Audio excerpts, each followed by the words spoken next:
How's it going, everybody?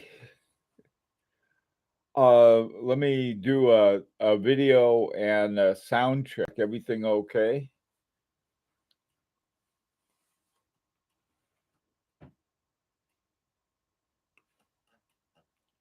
Yes, no? Hey, thanks, Brian. We got let's see. Been getting some uh they're they're like New Year's cards and getting a couple different watch makers or ones who make things sent us some New Year's cards. I think this at the bottom says something, but I'm not sure what it is. I have to figure it out. This one's from Aguilar. These guys are really a good bunch to work with, and I got a feeling that um, I hope if we can get everything together, we're going to have another watch or two this coming year, working with Agenor and Lyric. So that's one of the big things I'm looking at for 2023. The other thing is yeah, I think so too, Brian. Yeah, I said, boy, I hope those guys get their act together. Hi, Mark, how you doing? Um, so anyway, that's right now. That's sort of what I'm looking forward to. Hi, Jonathan and Michael. How you guys doing? Happy New Year's to you too, Mark, and everybody. Really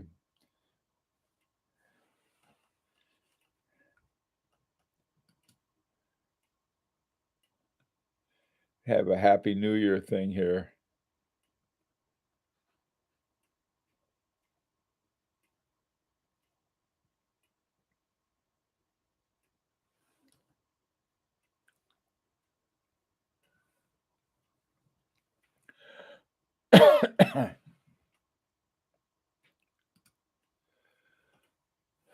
Hey, Truman. Good to see you. Okay. I I always have somewhere in the back of my mind a watch that I would like that I'm more and more I'm having to look at getting another watch. There's two I have in mind. One watch I wanted ever since I started collecting watches, and the other one I wanted ever since sometime last year, and or maybe year before last, I forgot. But I'm also looking at, well, if I could have more watches like this, but are that we can go in and get together and get these incredible watches that we can afford. That's where I'm going to. But what I've been thinking about more and more is selling some watches that I don't really uh I'm not connected to in one way or the other. There's nothing wrong with them. It's just a matter of, yeah, they're sitting in the case and not doing anything. And there's these other watches I'd really like to have, and I know that I would wear. And so I'm thinking, well, I better get sell some other ones that are really nice watches, but they're not. I'm just not tied up with them anymore. And I think that's another thing I'm looking at in 2023, trying to figure out the best way to do it. Um, what are you guys thinking about for this coming year? You got a soft spot for World Timer. Which one is that one, Mark? In a burgundy dial. Hi, Michael.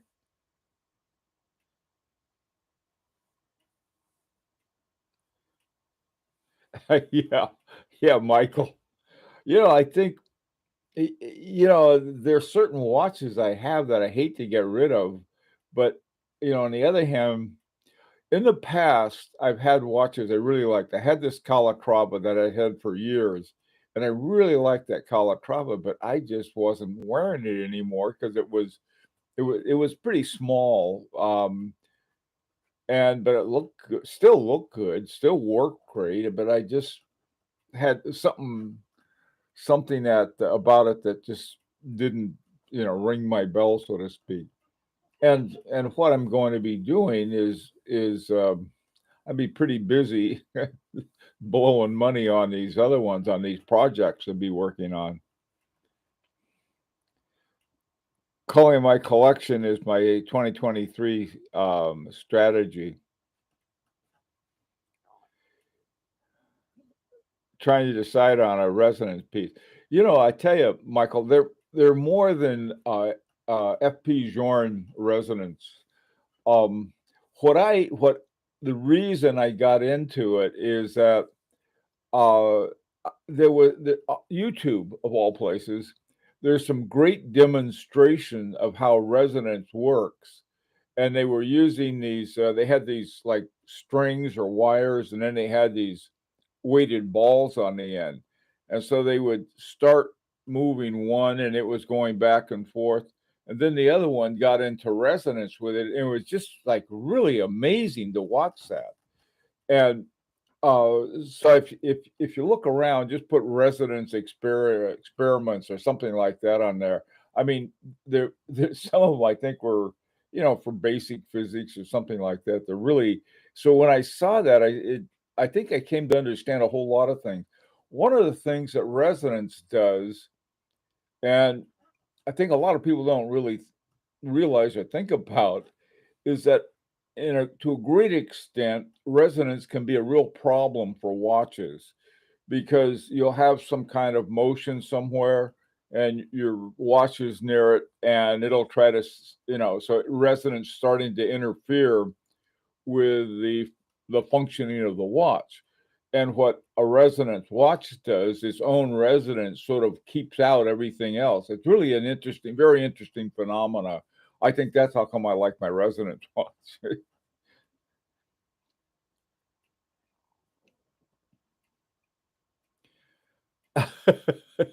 What, JJ, you're thinking of getting rid of what? Yeah.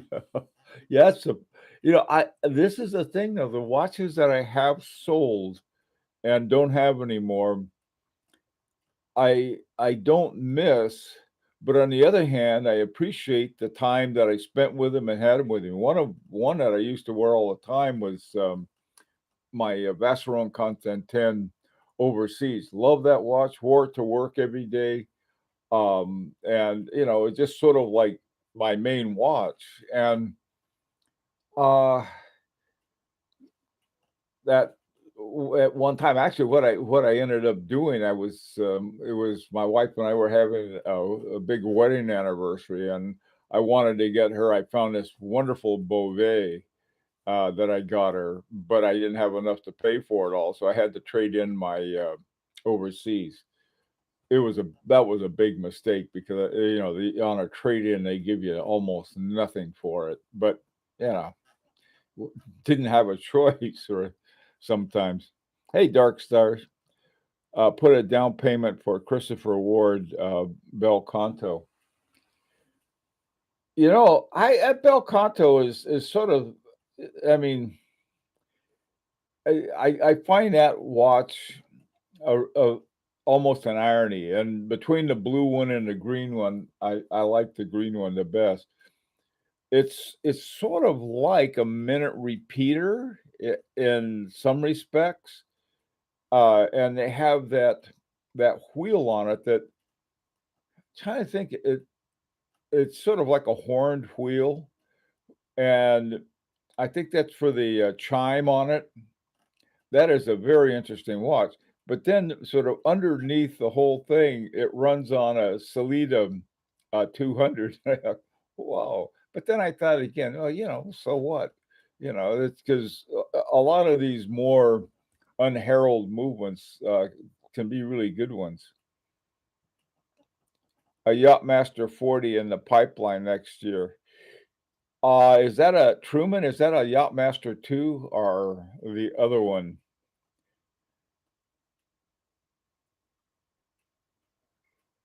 Oh, yeah, yeah, the VC triple calendar, that's another good one.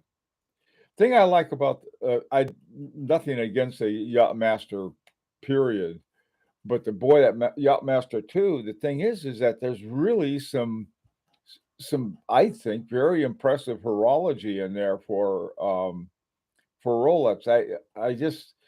I don't dislike Rolex, but I just, with a couple exceptions, haven't really been impressed with too much of the horology other than, really, really excellent putting it together and so forth, good construction and so on and so forth. But that Yachtmaster 2 that not nobody, but a lot of people don't care for too much, is a real gem, I think. Um, hey, Randy.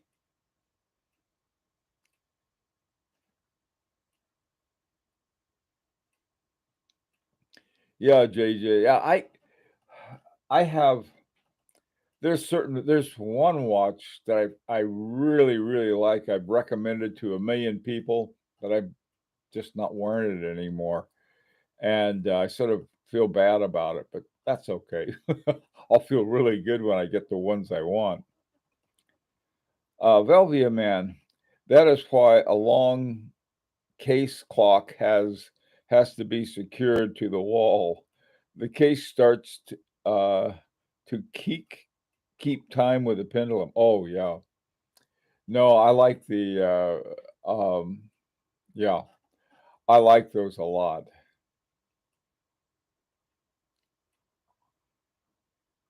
The White Walker. Okay. Um, I can't, I tell you, probably in terms of some certain watches, that Christopher Ward, what's it called? The Conto, Bel Canto, something like that. That I think is, and they had the blue and the green one. They sold out both of them. They only made about 300 a piece of them. I don't know what they were charging for them. Um, but I'm wondering, I always wonder, and I already know the answer to it. And the question is, well, why don't more watch companies make watches like X, for example, resonance watches, or Remontois Egalite? That's another one that's always been on my list. And the answer is they're really hard to make. That's very hard, and very few people can do it. On the other hand, that used to be true with tourbillons. Now tourbillons you can they're tourbillons I think are horribly overpriced, but if people can get that much more for them, then why not? But there's something about tourbillons that just didn't do it for me. But I know people who have tourbillons, they say, "Boy, you can watch that thing dance in the cage all day long," and that might be a sort of a cool thing too, but it's somehow never got on my list. On the other hand, lots of other ones have. One of the ones that I've wanted for a long time is a very simple time only. In fact, it may just be, boy, that's funny. I'm not sure whether it has a second hand. I think it does, but it's just this little watch, and it's always something about it I've always liked, and it has a shape movement too in it. That would be important. The other one is sort of a strange looking watch, but it's one of those ones that once you're attracted to it, the watchmaker is very important. That's another thing too. I think it's a lot of fun to sort of go hunting for the watchmaker. Speaking about chimes, is JLC Memovox alarm watch a difficult movement to make? I don't know. That's a good question, Truman. I really don't know. That's an excellent question. See, the problem with alarms, I have one alarm clock. I got a $35 on eBay alarm clock because my hearing's shot. I got terrible hearing. I mean, it's not, it's sort of like, and this is not something because of, getting older. That may be part of it, but I've always had a hearing loss. And, so there's a lot of things I've never heard, and then I got these bionic ears, and I don't like to wear them, but when I do, I can hear a lot more things. But I don't know. There's I have an alarm, and I always sort of like check off the alarm. I tell you, a nice alarm is a oh god now starts with a V. What's that alarm? That alarm watch at Volcane. That to me would be a nice one. Um, Something else I think that we all might be looking at is a couple years ago, Kari Voutilanen and a group of, I guess, investors or who people with more money than they knew what to do with decided to buy Urban Jurgensen. Now, Urban Jurgensen, I have one of their watches, and I'm very glad I do. Just it's a great watch. It's got a uh, observatory hands and it keeps really great time, and I got a good buy on it, so I like that. But what's really going to be interesting is what is Kari Voutilanen going to do with it. There was the biggest problem I had had for years with the Urban Jurgensen was I couldn't afford them. They were very, very expensive. I just couldn't afford the doggone things. And then when they were sold, they had they everyone not everyone I guess, but they were starting to sell the old stock brand new at tremendous discounts, and that was when I got mine. Well, one of the ones they had, and I think it was called the Alfred, but I'm not positive. And all of the other ones had been, they think the bottom one was 30 something $1,000, something like that. And then they were going to come out with a steel one, and I think it was called the Alfred, and it just was great looking watch. And I wonder whether Wooten Lannon and his group is going to do anything with that or not, or if they're going to come out with a detente, not detente, but something like that. Escapement on it. The escapement works great on clocks. I don't know how well they'll work with watches. That would be a cool thing to go after. Another thing I'd like to get too, maybe if I could find a really great deal on a Omega before they put silicone hairsprings in them. That had one of the George Daniels coaxial escapements. That would be a cool thing, but I don't know if I'd ever wear it. Hi, Mark Toussaint. I'm getting a Longines HydroQuest 39 on rubber strap for a daily beater in the coming weeks. You know something, Mark Toussaint, I really like the quality of Longines. I was very impressed. I got one of their now this one is from I got it just this last year. Uh, oh, I forgot the name. They got some real funky name, but basically it's their equation of time watch. What I mean, if you look at the how expensive equation of time watches are, and then this Longines came. I think I got it for 2,000 or under that. But the quality of those watches is really good. Another thing I like about it, when I got my equation of time watch, it had all of this other functions on it. So I wrote to Longines and I said, "Hey, you guys, you got the documentation for this?" Boy, they sent me all of the documentation. They sent it in a PDF file, which is fine with me. And they sent it. It was like in 10 different languages. So that's another thing I like about Longines. Also, there's a sort of like a group site that Longines. They have a great group too. They're really, really a good bunch of guys to hang out with. Hey, John, how are you?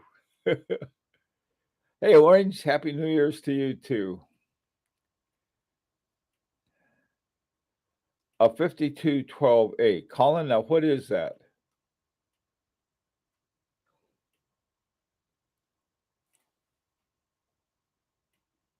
Yes, John, you're right. The guy with the Fusi and chains. Uh, I think it turned out that I'm not positive. He he had some. I wish I'd gotten one from him. Here's what happened with the guy with the Fusi and chain. I was going to get some Fusian chains, and the guy was great guy. He was a watchmaker kind of repair guy, and had been a Grand Prix judge and everything. And the last time I saw him was right before the pandemic. And so a buddy of mine and I drove up to Massachusetts and saw him, and we had a good old time. And so I asked him about that. And he said, "Yeah, next time you come up, let's take a look at some. I'll see what we got and so forth." So then a pandemic came along. Okay. So right before I'd gone to see him, or the last time I saw him, he said, I'm going to be retiring at the end of the year. And I think it was either very early 2020 that I saw him or 2019. May have been later 2019, one of those things. But he said, I'm retiring and moving up to Canada, so I'm afraid that he may have left already, and I didn't get to see him because of that. So, but I think that the Fuzian chain, I don't know whether I I'm not sure whether they were pocket watches or not. But yeah, you're right, John. I'd forgotten all about that. But it were a lot of plans that I had, and all of a sudden, boom, the pandemic just really screwed everything up. It must have been a week before New York shut down that I went to Cellini's and was able to interview Edward Malin from H. Moser. I had a great interview with him, but after that, it shut down. And I think a week before that, I met F.P. Jorn and went to he was having a presentation on the Resonance watch. That those kinds of things. It's funny, I'd forgotten all about that, but you're right. Hey, Paul, how you doing? In a Garrick or a Lane, not sure which model. There was a there was some model. There's a English watch, and and I forgot the name, Earhart or something like that. That are really nice watches, and they're very. Unfortunately, they're really expensive, but they're really good. Happy New Year's, Kaz. A Patek 5212 weekly calendar, Calatrava. That sounds like a nice watch.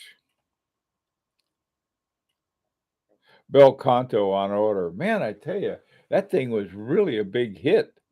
Um, the Bel Canto. I can see why. You know what it looks like to me? I was looking at it, and it reminds me of some of the MB&Fs with all of the stuff that you want to see is right there on the dial side, and so that's really an interesting. That's an interesting watch. Really is. Hi, whole milk. Thinking about ordering an Orcs und Junior annual calendar. Brilliant, brilliant watch. Just brilliant. Oh God, I forgot the guy's name. Doctor somebody or other who designed it. Boy, those watches. That's one that I wouldn't mind having. There's so many watches I wouldn't mind having, but I know that I'd never wear them or rarely wear them. And other watches I overwear. There's the thing. One I'll be overwearing. This one, the Larique watch. That thing is just incredible, and it keeps such good time. Also, this we when we'd entered it into the Grand Prix, I'd ask uh, Nicholas Vitarek. I said, well, how many hours should we put down for this? Oh, he said, put 40 hours. So one of the guys who got one, we've been doing a shipping recently. So the guy gets one, he winds it up and times it. The thing lasts 60 hours. And he said, well, who put, he said, who put down on the Grand Prix entry that it was only 40 hours? Boy, it was like, well, it was me because that was what I was told. Um, what a trip that's been. Um, Max Booster is filing for a permit infringement. Oh, really? Are you kidding? Is that true? Or are you just sort of, is that a joke? I ordered a light blue. God grief, everybody's getting a Bel Canto. There's also a young Japanese guy who does a beautiful 6897. Yeah, yeah. Okay, thanks, crewman. I wasn't sure. I some companies are just lawsuit happy, and other ones don't. I used to know this guy. He had written something, an article or something like that, and it had to do with the sociology of the family. And I knew this other guy who did a textbook on family, and he was telling me every time they had a new edition of the textbook, he would cite this guy, and the guy would demand some kind of royalty payment, which was just not done. But the guy figured that's not worth the hassle and would pay the guy. It wasn't much, but it was. This is somebody would keep an eye on all of these family books, and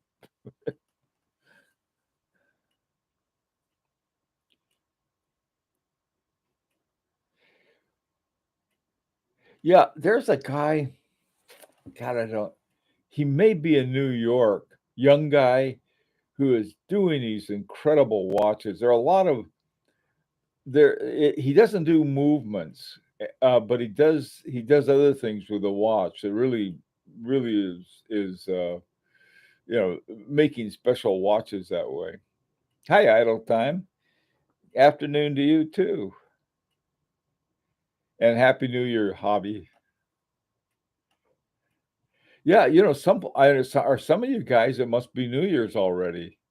Um, I know that New Zealand and Australia and I guess some of the ones further east. What time is it? It's almost 4:30. But anyway, yeah, I think it's been really hard, sort of, to clear away the you might say the debris of COVID. Right now, though, two people I know have COVID, and they all of a sudden, kabam, they hit with COVID. And these two people are simply one of the ones who are in Larique, and they got their watches. They got COVID. Oh my God, what a time to get COVID. Um, I talked to I called about I thought I had COVID, and I called in and well, I tested positive, and so I called in to the doctor's office and I said, I got this stuff. I got all my shots, and they still got it. And the receptionist said, she said, one of these days it looks like everybody's going to get it. And so they gave me these I guess it's called Paxlovid, knocked it right out. But I guess the people with their shots don't get it so bad, but my God, people still dying from it. I think it's in the U.S. It's the third leading cause of death. So I've been wearing my mask again. I don't want to get it. Oh, so anyway, well, listen. I too am looking forward to I think next year one of the things that's going to happen, like I said, is things are going to settle down a lot more. I think the prices are going to be coming down somewhat because what happens is that when they have too many, there was some kind of weird thing that happened with the train, and then they ended up with too much. And right now, I was looking at something on the news. They have all these sales because there's so many of certain other kinds of things, and I wonder if this also happened to watches. We'll see. We'll see what happens. Hi, Jose. How you doing? How are things in Brazil? Well, I hope. I was like everyone else. I felt the loss of Pele. He's, everybody's, they may not know much about Brazil or anything else, but they know Pele, and I think they'll still know him.